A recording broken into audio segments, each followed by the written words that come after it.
Brother, I'm joking. You won't get my vote. Nor will Mrs. May either. I know Queen.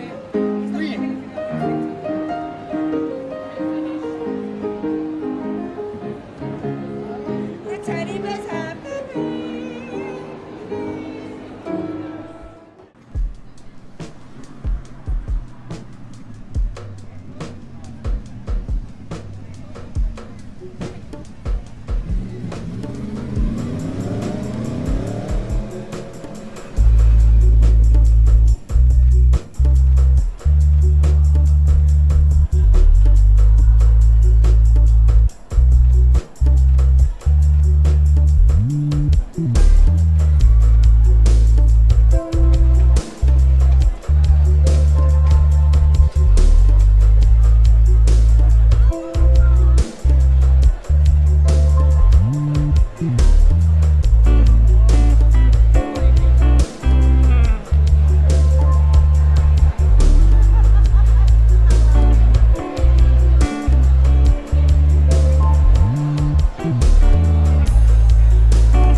I'm standing with the people at Grenfell, and I came here the day the fire happened last year when there was mass injustice done. And I think the question is, when a crime's taken place, who are the criminals? Because if the criminals conduct the inquiry into themselves, that's what the problem is. Because if you do a crime and you're working class, black or a Muslim, then actually usually you go to jail. If you do a crime in your big business or you construct something, actually usually what happens, it's not seen, it's seen as corporate manslaughter. But actually the truth is, people behind this were human beings who tried to profit by making money by keeping things cheap. And that's because they think that black lives, working class lives are cheap. And the only way we're going to get justice is if we keep on campaigning, but more importantly, we have to make sure that Theresa May is held to account and that there isn't a cover-up. And this is the biggest task we face, because the most important thing we have to say to people is no more Grenfells, no more treating people's lives like it doesn't matter. Whether you're in the Mediterranean or you come here and you arrive, you shouldn't be treated as second-class citizens, and we shouldn't be divided. Do you think Hedge will roll within the Tory party in the council specifically? To be perfectly honest, I'm not completely convinced. I think they'll find out there's complete wrongdoing. I think in the Macpherson inquiry, I went to the Macpherson inquiry into Stephen Lawrence, and there was clear corruption within the police and other people. But if you notice, no one's actually been held account. The judge came to the right conclusion that there was institutional racism inside the police, but there wasn't any fundamental change. And that's what we've got to try and get out of Grenfell, that somebody goes to jail, that the companies that are driven bankrupt because they pay for the lost lives they can never pay for, and that the community gets restoration because there's a change in the way that social housing is provided, and that people aren't treated as second-class citizens and we're not pitted against each other. Thank you, Weyman. Cheers. Yeah, thank you. What do you think is the outcome of this inquiry? Well, the outcome of the inquiry is simply going to be, it's a fact-finding mechanism, really, just to see what happened, why it happened and how it happened. But ultimately, it's not the outcome of the inquiry that's important, but whether or not anyone gets punished. Does anyone actually go to prison? Does anyone actually be held accountable? Is there actually going to be a change? I mean, one of the key narratives that are going to come out in the inquiry in the second phase is what were the communications between the local authority and the residents. And what I say you will find is that there is a resonance across the country with social housing, where you have the same narrative of ignoring people because they're poor, ignoring people because they're from certain ethnic backgrounds or religious backgrounds. And so the formula, if that's not changed from across the country, it is going to happen again. Thank you.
she's a survivor from the tower. That's all.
Shamaya is going to do the first poem entitled Grenfell Tower. So please give us your ears.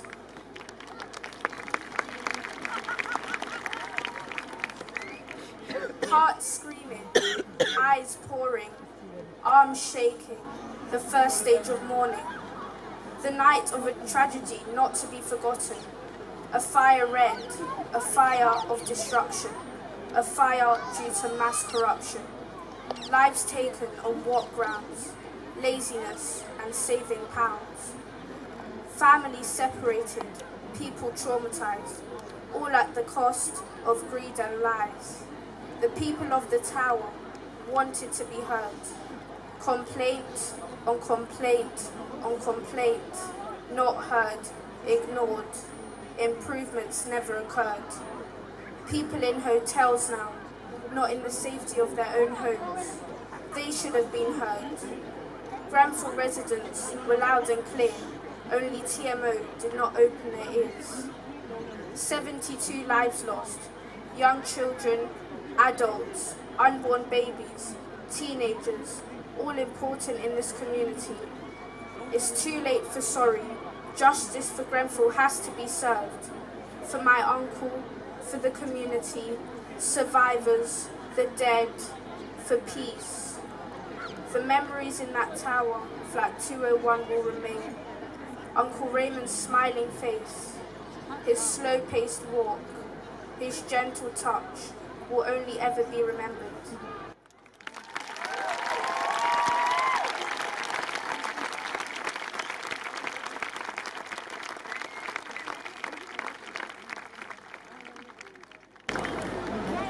The name of my poem is Escaping Grenfell. Grenfell Tower was a tragedy to be retold. All the lives that were lost is all because of a small cost. To be honest with you, no money is worth their beautiful smiles. Firdaus, Nurhuda and Fatima had all died that night, awakened by the bright light. However, none of them would have given up without a fight. Everyone should always be prepared, because you never know when smoke will fill the air. We saw the flames that caused us great pain. We don't know who to blame. Whoever it is, they'll always carry a great shame. To this day, people's screams still echo in my ear. I am still unable to cope with the fear. 152 was the number on our door. We lived up high on the 18th floor. The thick black smoke covered our vision. However, that didn't stop us completing our mission. Our mission was to escape the blaze. Our journey down was like a maze. The smoke alarms didn't go off. The only alarm was our neighbour's knock. When we left the building, I was so relieved. It was the moment I knew I could finally breathe. All the people that were unable to leave are all the people that we now grieve. Shame on the person that allowed all those innocent people to die. However, now we know they're all flying up high.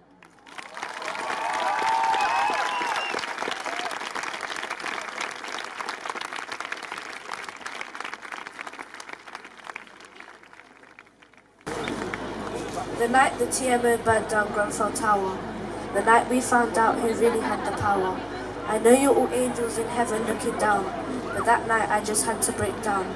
There were Harbies and all those innocent souls, taken so quickly but loved so dearly. I wish I could speak to my cousin. I know she made it out okay. I know she's in the safety of God's hands, and I know this was all a part of his plan. All 72 too special for this earth, and all 72 had such a great worth. I know I will be able to see you all one day, and justice will eventually come our way.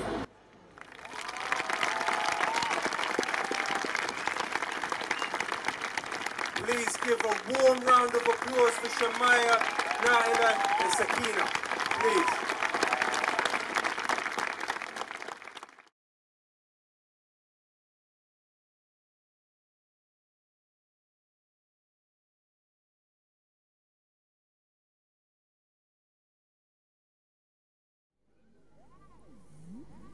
Ladies and gentlemen, please give a very, very warm welcome to Zeyad, one of the founders of the Silent March. Please give him a warm welcome.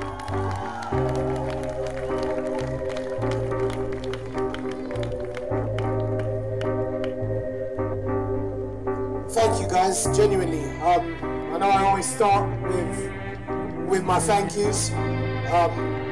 But we could never have anticipated a crowd as big as the crowd that joined us today. Now for the guys that are sitting with us, who joined us on the first walk, you look around you now and you can tell the difference. It's crazy what a year can do. And I woke up today, and if I'm honest, I anticipated today being probably one of the hardest days of our lives. And when we think about it, I don't think anything would be as hard as that night last year on June the 14th, 2017.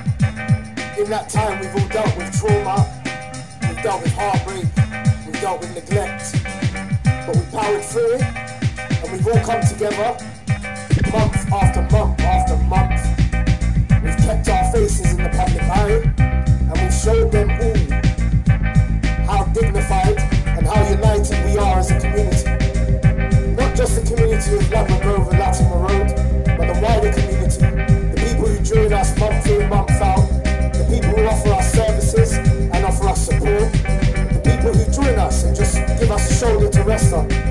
shoulder to cry on. It's important that we stay together. And it's important that we look around and we really appreciate every single one of us that are standing here together. Like I said, this year, I experienced trauma, and so did many of you guys. And the one shining light at the end of it is that we are in this together, and we remain together.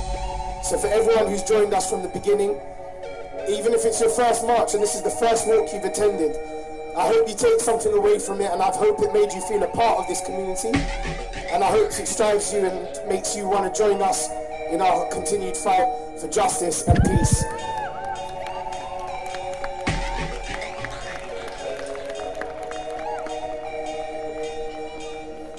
I really want to send my sorries to the people who couldn't actually get into the park due to health and safety concerns. That is a responsibility that I will take on myself, simply because I have to make sure that we've got the right amount of health and safety staff to people in the park. Because people's safety while you're in the park is of course my main concern. So apologies if your friends or family didn't actually make it into the park, but we're all united as one and we're all here for the same reason. So again, I just want to thank everyone for joining us today. And I look forward to spending more and more years with you guys on this fight for peace and justice. Thank you.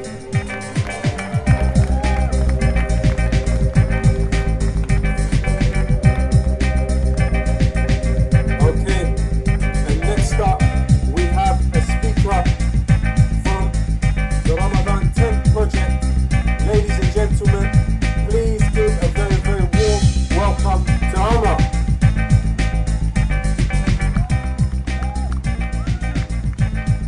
Assalamu alaikum, everyone. Assalamu alaikum. One more time. Assalamu alaikum. Fantastic. Peace and blessings be upon you all. It's a great privilege to be here and a great honor to be here serving you all. I just wanted to say, for us, during the month of Ramadan, it's a month of bringing people from all walks of life to come together and appreciate the blessings. This month is very, very special to Muslims, but it's also a very poignant evening tonight, reflecting on what has been a very, very tough year, particularly in this part of London. And we got involved as an organisation providing meals, and tonight is quite befitting given the fact it's a year on and we have just fasted the last day of Ramadan. So I want to be the first to say Eid Mubarak to you all. Tomorrow officially is Eid, so I want to wish that all to you all. On that note, I also wanted to say that it's truly amazing. I wish you could all stand on this stage and see this view for yourself. I see people from all walks of life. I see people from all creeds, from all ethnicities, from all faith groups, coming together, united for Grenfell, united for a cause, and putting humanity first. And this is a truly humbling, and I mean this, a truly humbling setting and view that I see here. You may ask yourself, and it is very, very difficult, a year on, our loved ones are not here with us. We mourn them, we remember them, and we will never forget them. We will never forget them, they are forever in our hearts. But I'll tell you something, if there is a positive, it is the following. They have created a legacy. They are no longer here with us, but believe you me, the legacy they have created is look at the amount of people they have brought together for the cause, for them, remembering them, honoring them, and remembering them in charity, remembering them in unity, and remembering that humanity comes first and we will forever be at service to our community. I want to finish with this and say thank you all for attending, and a massive round of applause please to the incredible volunteers who have sacrificed their time from their family and loved ones to be here at your service. Massive round of applause to the volunteers. Thank you so much. I pray you all well. I hope this evening goes to your musings, inshallah. And we remember those who are no longer with us. Wassalamu alaikum wa rahmatullahi wa barakatuhu. Please, ladies and gentlemen, make some noise for Myra from Justice for Grenfell. Can I say how absolutely moved I am by the huge response of solidarity that has been shown tonight. I know many people actually haven't been able to come in, but that's a wonderful problem to have. A problem that shows that actually the support for this community, the support for the bereaved families, the support for those who lost their homes has been enormous. Today has been a really emotional day for many of us. I think we have finally been able to begin to mourn. We've been able to remember, we've been able to celebrate, and we've been able to cherish those who perished needlessly in that atrocity on the 14th of June 2017. So I think as we go forward tonight, I'd like to thank everybody for their continuing support for our community. We have struggled. It's been a very hard year. We've had some very good victories, but we will have to continue to fight if we want the truth, if we want accountability, if we want change, and if we want justice.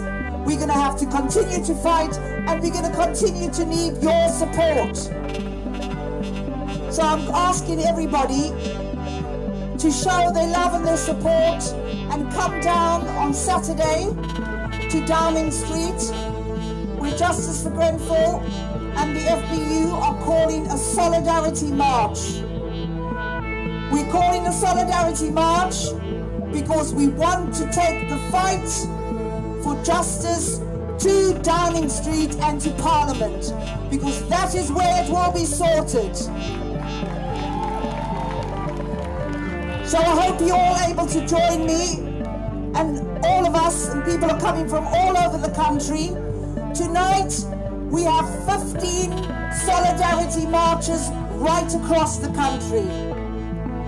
And that shows the kind of love and respect and solidarity people have for our community and our loss. So I hope to see everybody on Saturday, 12 o'clock, Downing Street, where we'll be marching to the Homes, Local Authority and Communities Ministry, and then on to Parliament Square, to actually make sure that those in power hear us, that we will not be silenced. We will continue to fight until we get justice for Grenfell. Thank you. Good evening. I'm here to say a few words on behalf of Grenfell United. Thank you all for being here with us tonight, and thanks to everyone who has organised and played a part in making this day so special. It seems incredible that a year has passed since the tragic events of June 14, 2017. We hold the loving memory of everyone we lost in our hearts, here today and always. Although it's not possible to show outsiders the Grenfell community that we were before the fire, our ongoing dignity, unity, eloquence and spirit continues to show those who didn't know us what an amazing and resilient community we are.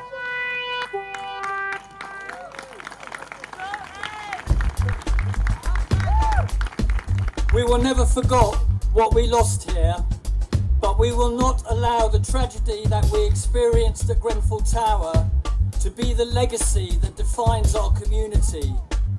We need to make sure that what defines our community is the change that comes after. We can't allow the lives that were lost to be simply remembered as victims of a system that treated us with indifference and contempt. We need those lost lives to act as a catalyst for change. While we continue to campaign for truth and justice, we know that while organisations need to be found guilty and people need to go to jail, that is just the beginning.